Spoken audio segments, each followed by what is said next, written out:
Hi everyone, good morning. I'm doing my John Maxwell today, and I'm continuing the law of timing with the book of Esther. The leadership thought is right timing makes a good decision a better decision. So just continuing to focus on her and Mordecai. So Mordecai, her uncle, her mentor, was part of the chancellery, and he was part of the king's favored people already. So he was able to guide her and to help her. And when they gave this banquet, so basically it was like a beauty competition, and she won the king's favor, and then she was put into this harem.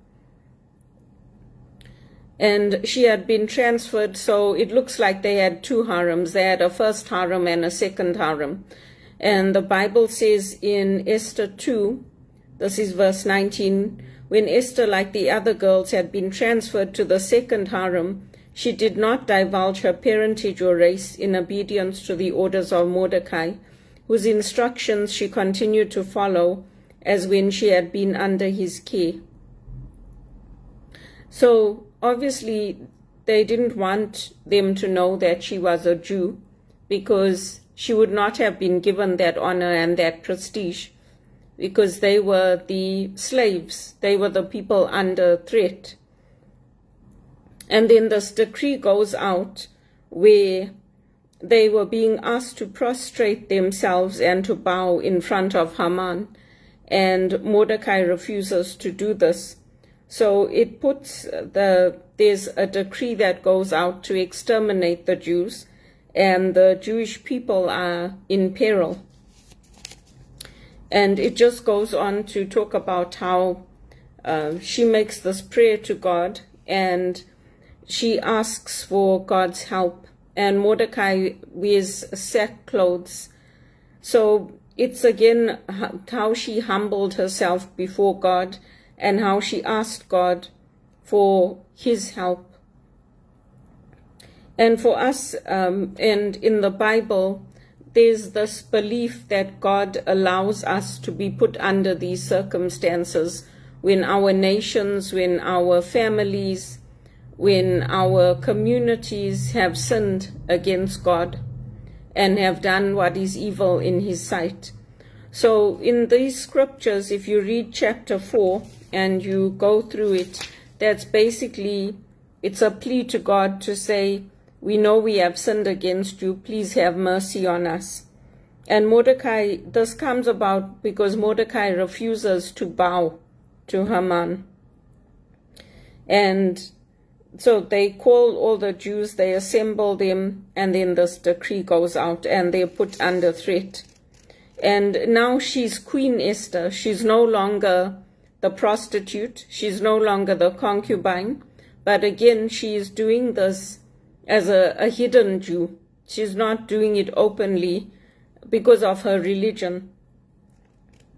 And the thought here is just to remember our humbler circumstances and to remember who we are before the Lord, because all Israel cried out with their might since their death was staring them in the face. It's similar if you can imagine what happened with the Holocaust, or if you can imagine what happened with Rwanda, where people got killed just because they were of a different tribe or a different sect or a different religion. People got killed, so too they were under threat here. And in mortal danger, she takes off her sumptuous clothes and she puts on, she covers her head with ashes and dung, and she does not wear her expensive perfumes, and she makes this plea to the Lord that she's been taught from infancy that they were the chosen people, and Israel being the ancestors of the Lord, that they are his heritage. So she's turning to God, asking for help and asking for courage, asking to put persuasive words in her mouth when she has to face the lion, and change his feelings of hatred so that they can live in peace. by the Lord's hand. And she has nobody to turn to but the Lord, because she's alone in this palace. She's isolated from her people. Mordecai is in the chancellery, so he's also performing royal duties, but it's different. So the people that were put around her at that time were the people that God wanted around her. The right people were around her, because who knows what could have happened. If she wasn't put into that harem, maybe she would have been executed, maybe something else would have happened, so it could have been worse. But she took advantage of the opportunity that was given to her, and she won the king's favor. So I'm going to stop there and encourage you to read those Bible readings and to get to know Esther, this woman who was put into a harem and who is now the queen by the king's side, and seeing her people in peril. And many of us go through that in our own lives. Maybe we're not physically put into the harem, but we put into circumstances. And this has happened not only in Canada, it's happened in America. There's a lot of women of all races and of all skin color, of all faiths. From the time they were 5 years old or 6 years old, they've been promised to men. There are women who are now speaking for global citizen. They were forced to get married when they were 14 or 15, and they didn't have a choice. And their husbands used to rape them and tell them, this is your duty. So it's something that all of us women have to stand up for other women for. And including in Africa, we do have child marriages. We do have, women being put into situations where basically it's like Titanic. It's, well, there's no money. So if you don't marry this guy, what are we supposed to do? And it's very desperate circumstances. And all of us need to pray for each other and help each other. And sometimes prayer is all we have. We don't have the money. We don't have the power. We don't have what we need to get into those good paid jobs. So all we can do is to turn to prayer, and we can ask God for his help. And I think it's a good example, because with the work that I do, the volunteer work especially, with Global Citizen, with the One Campaign, a lot of these issues come up. A lot of the circumstances that the marginalized are put into, whether it's single parents, both men and women. You think education is enough, but education is not enough. And I'm going to use the banks, because I worked in the banks and they had no mercy on me. They were merciless. Everything was my fault. If people made fun of me, laughed at me, I have no right to speak back to them or to retaliate. They can do whatever they like with me, basically, which is not fair and it's not right.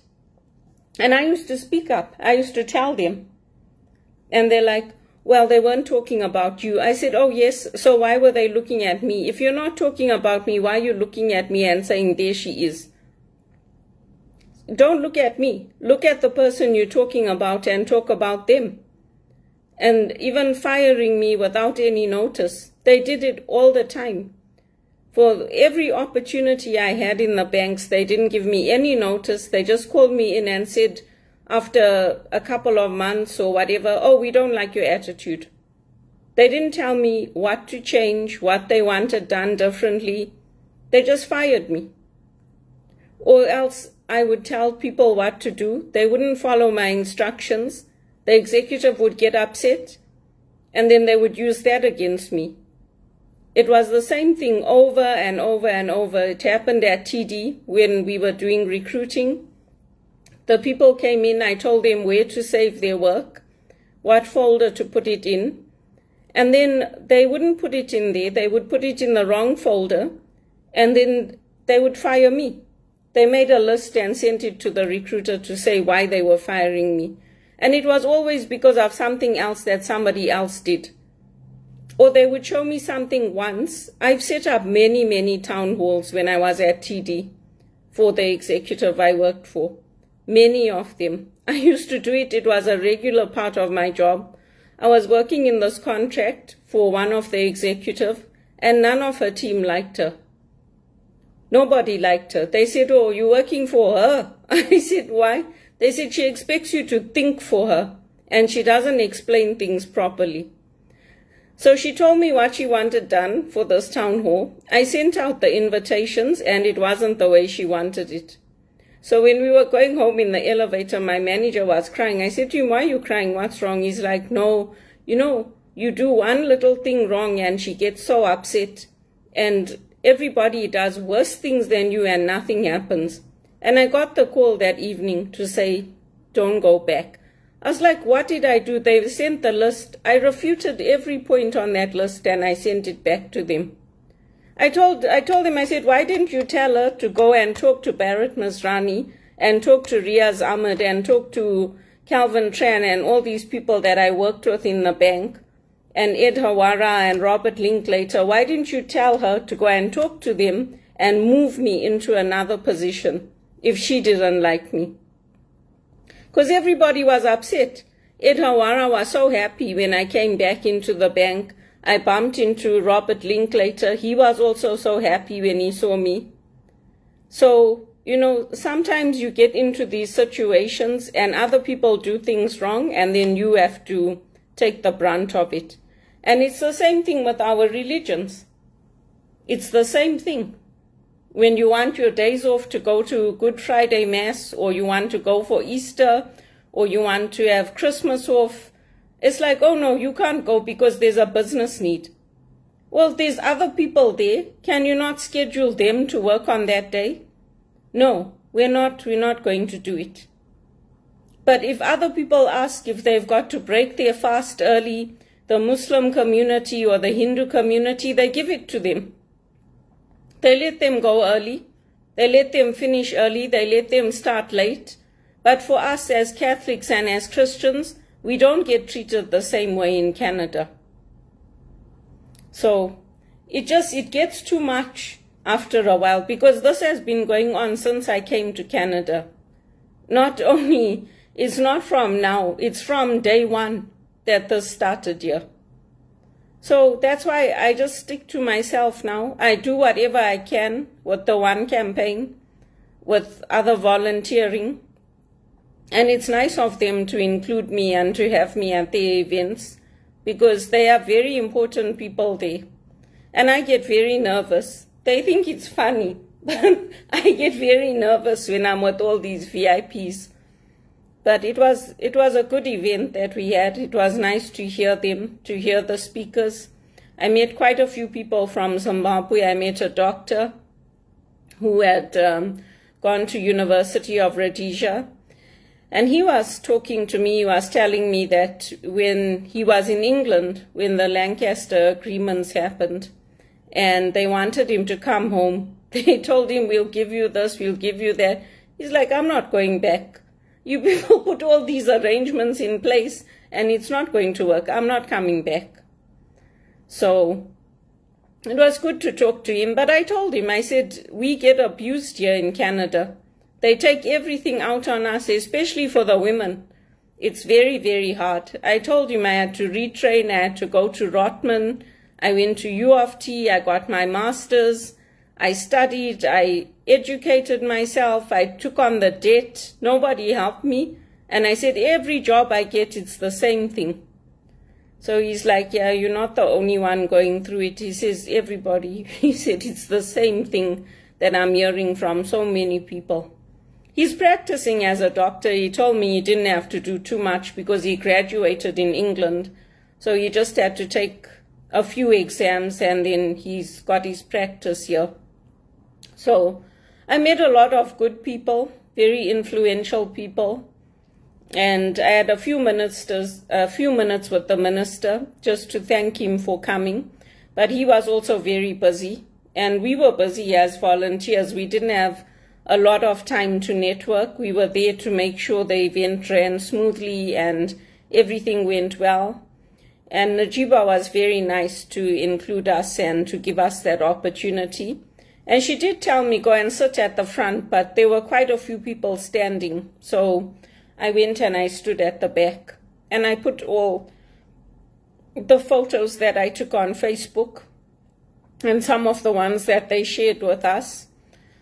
So it's a worthwhile event, and it is important work that we're doing, because everybody complains about, oh, there's so many refugees, there's so many people coming in.